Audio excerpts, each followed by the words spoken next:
Ndabaramukije kandi ndabahaye n'ikaze mu makuru ategekanya uko ikirere kizoba kimeze ejo ku munsi wa gatanu igenekerezo rya 28 Myandagaro umwaka w'ibihumbi 2026.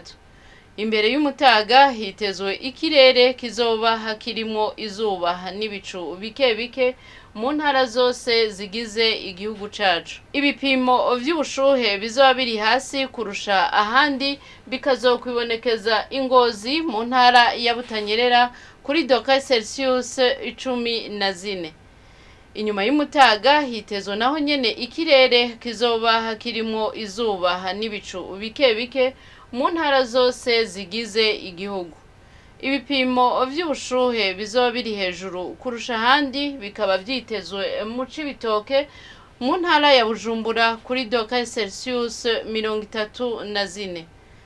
Hitezwe yuko izuba rizoseruka igihe c'isaha 12 zirengako iminota 3 z'agatondo riheze rirenge igihe c'isaha 12 zirengako iminota 5 z'umuhingamo. Nuko rero aha niho hagarukiye amakuru y'ikirere mwateguriwe n'ikigo Ijebu. Adeline Ngenzebuhoro nije nayabashikirije, mwakoze kuyakurikirana.